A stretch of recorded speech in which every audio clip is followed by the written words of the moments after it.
personne. Bref.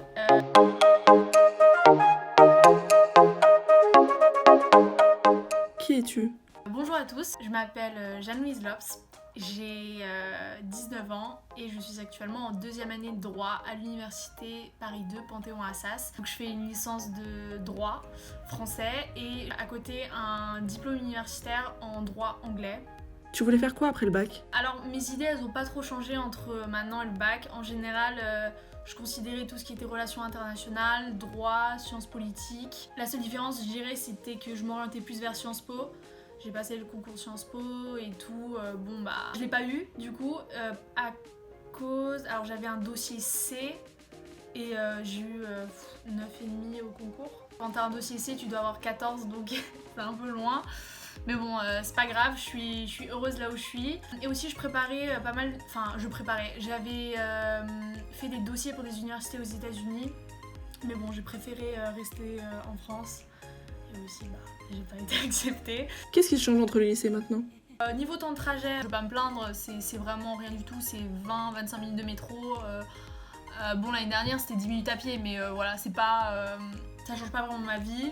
Ce qui change surtout entre le lycée maintenant, c'est que déjà les cours, en soi on n'est absolument pas obligé d'aller en amphi, mais moi s'il y a vraiment quelque chose qu'il faut faire, c'est vraiment aller aux amphis, puisque en tout cas à SAS ils donnent pas les cours sur internet. Enfin, les profs n'envoient pas leur PDF ou leur truc avec leur support de cours quoi. Donc pour moi c'est quand même super important d'aller aux amphis pour avoir une notion du cours. Puisque faut pas oublier que comme on est à l'université, c'est pas comme le lycée où en soi chaque prof suit son propre programme. Là c'est vraiment, c'est aussi ce que j'aime bien, c'est que le prof va vraiment t'apprendre ce que lui trouve pertinent. Et du coup t'as un peu un point de vue différent selon tes profs et ça je trouve ça vraiment bien et ça change du lycée. Niveau emploi du temps, ce qui va changer, ce qui est sûr c'est que c'est pas du lundi au vendredi, t'as un bloc de 8h à 17h. Là, ça va être un peu éparpillé selon tes heures d'amphi. Par exemple, j'ai un vendredi où j'ai pas cours à part de 14h à 16h, alors que lundi et mercredi, j'ai un peu pas mal de cours qui se suivent le matin. Alors, ce qui diffère en tout cas pour moi, c'est que j'ai cours le samedi de 9h à midi, mais ça c'est pour mon diplôme universitaire en droit anglais, mais bon, comme j'aime beaucoup cette matière, ça me dérange pas. En revanche, pour les TD, les travaux dirigés, comme cette année on n'a pas pu choisir à cause du virus, je me retrouve avec des jours où, par exemple mardi j'ai pas cours, mais pourtant j'ai TD de 20h30 à 22h. Et jeudi aussi j'ai TD de 20h30 à 22h, donc c'est sûr que mes journées finissent plutôt tard. Mais bon, en soi on s'habitue. Ce qui change entre le lycée et maintenant on est beaucoup moins encadré. Enfin, comme j'ai dit, on n'est absolument pas obligé d'aller en amphi.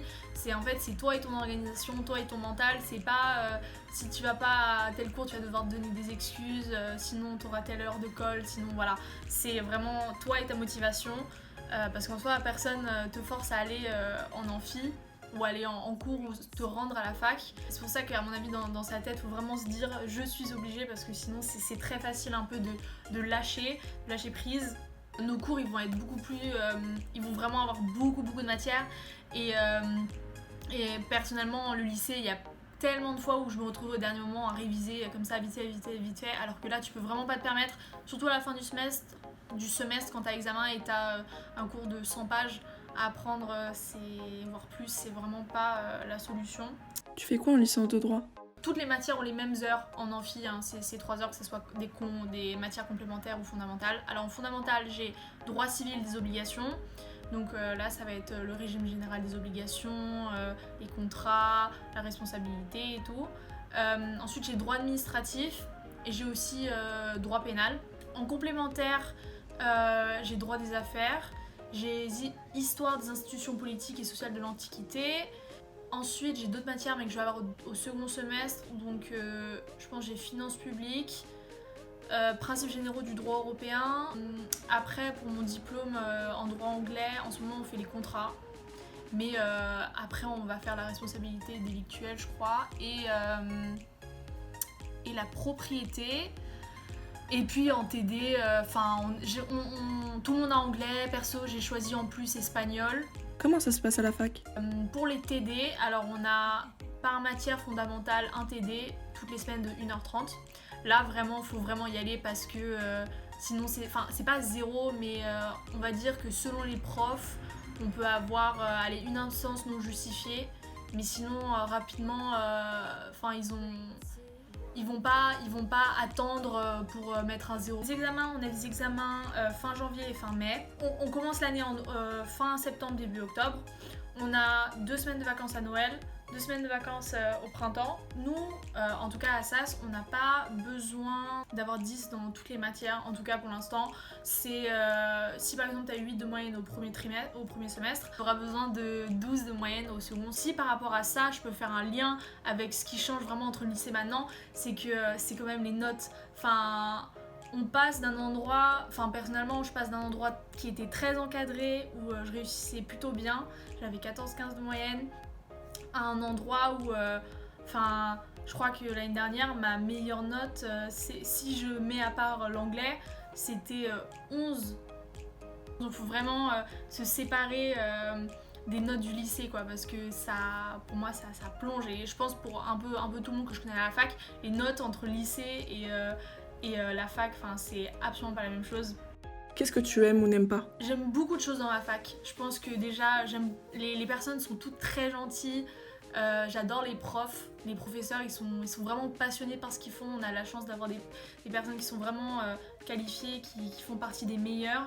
Et ça, j'aime beaucoup parce que du coup, ils sont très passionnés dans ce qu'ils nous expliquent. Les personnes aussi, je pense qu'en général, pour la fac de droit, en tout cas moi c'est ce qu'on m'avait dit avant la première année, c'était que tout le monde, vraiment c'était chacun son truc, il n'y avait pas de partage, vraiment tu passais tes études de droit tout seul, mais en fait c'est pas du tout ça.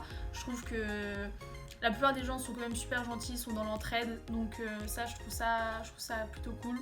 Il n'y a pas beaucoup de trucs que j'aime pas en soi. Parfois l'administration, c'est pas super. Mais ça, je pense, c'est un peu toutes les facs comme ça. C'est quoi les débouchés professionnels? Je pense que vraiment, quand on va en fac de droit, en tout cas si on fait une licence de droit, on peut pas vraiment se tromper, puisque en vrai, il y a tellement de débouchés qui en plus n'ont pas vraiment forcément de lien avec le droit. Déjà, si t'en as envie, tu peux poursuivre ton master, tu peux faire master de droit, master de tout ce que tu veux, tu peux peut-être aller en sciences politiques, en relations internationales. Après les masters, il y a plein de concours différents, c'est vraiment pas que avocat, notaire ou commissaire de justice. Il y a aussi il y a vraiment plein de concours différents, par exemple des concours de police, des concours de fonction publique. Et en général, comme c'est une licence qui apporte quand même pas mal de culture générale et de culture et ça donne juste une certaine rigueur, pour moi ce sera jamais vraiment un parcours qui va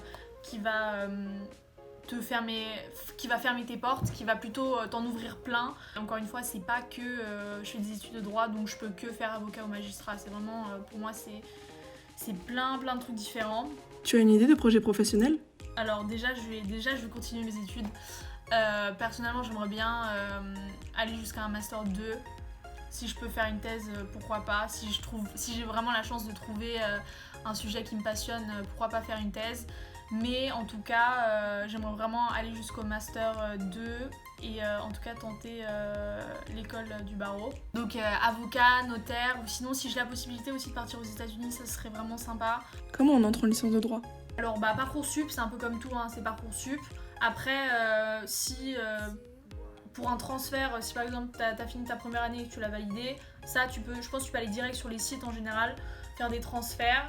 Il y a pas mal, en fait, je pense que le problème avec Parcoursup, c'est que en général Parcoursup présente pas tous les choix possibles qu'il y a, que ça soit à la Sorbonne ou à SAS. Moi par exemple, je sais que j'ai postulé pour une double licence en droit et histoire de l'art entre Assas et la Sorbonne, et j'ai dû candidater sur un site à part, donc c'était vraiment pas sur Parcoursup. Et je pense que ce qui est important, c'est que faut quand même aller sur le site de l'université, parce qu'une fois que tu vas sur le site de l'université, tu vois tous les diplômes universitaires possibles, tu vois tous les doubles licences qu'ils proposent, tous les parcours. C'est bien Parcoursup, mais je pense que dans tous les cas, il vaut mieux se renseigner auprès de l'université. Il n'y a pas vraiment, il n'y a pas une filière qui préfère, mais les matières où je peux conseiller vraiment d'avoir des points forts, ce sera probablement l'histoire ou avoir eu des bonnes notes au bac de français. Ou en tout cas montrer que dans les matières rédactionnelles, on a quand même des points forts. Quelles qualités sont requises pour faire ce type d'études ? Ce que je veux dire, c'est pas que pour les études de droit, je pense que c'est un peu quelque chose qui s'applique pour toutes les études. C'est être motivé, avoir la détermination, être curieux, faire ses recherches en plus. Et bon, c'est vrai qu'en droit, être curieux et faire ses recherches en plus, c'est quand même super important parce que c'est un peu... Les profs vont te donner le cours, les TD vont t'aider à approfondir un certain point, mais ce sera toi qui feras le travail et toi qui vas faire la recherche en plus. Et souvent, par exemple, beaucoup de profs demandent d'être à jour sur certaines doctrines ou jurisprudences. Et c'est pas nécessairement quelque chose qui te dit, mais c'est un peu... Ça c'est encore le reflet entre les études supérieures et les lycées. On va pas te dire ce qu'il faut faire, c'est toi tout seul, tu dois réfléchir, tu dois t'organiser, te dire ok, à ce moment-là, je vais faire des recherches en plus, je vais avoir de la culture, je dois lire, et c'est d'ailleurs quelque chose que je fais pas assez, mais aussi c'est un peu compliqué à faire puisque même maintenant, ça fait quand même 1 an que je fais ça, enfin je suis en 2e année et en général... Il y a pas mal de trucs où j'ai remarqué que je commence à vraiment, pas m'y habituer, mais à vraiment en tout cas prendre le dessus ou réussir mieux ce que je fais maintenant. En tout cas, personnellement, mon temps d'adaptation était un peu... mais bon, je pense que ça c'est un peu la même chose pour tout le monde. Enfin, il était plus long, mais c'était la même chose pour tout le monde, comme en mars, on a dû se confiner. Un dernier conseil ? Croire en ses projets. Et que faut pas juste s'arrêter aux notes. C'est pas parce que t'as 8 là que ton intelligence, que t'es pas intelligent, que tu vas pas réussir. Il y a des gens qui réussissent leur licence, mais qui peuvent aussi pas réussir leur projet professionnel. Comme ça peut être l'inverse. Tu peux réussir ta licence, mais bon, aller à avoir 11 de moyenne. Mais pourtant, ton projet professionnel, tu peux aller jusqu'au bout et le faire extrêmement bien. Donc je pense que croire en ses projets, c'est vraiment super important. Être motivé et aussi ne pas se comparer, parce que je pense que chacun fait son bout de chemin. Et vraiment rester positif. Moi, il faut vraiment que j'apprenne à rester positive, parce que j'ai un peu tendance à me plaindre rapidement, à être négative. Mais c'est vrai que si on met en avant du positif, je vois pas pourquoi on nous rendrait du négatif.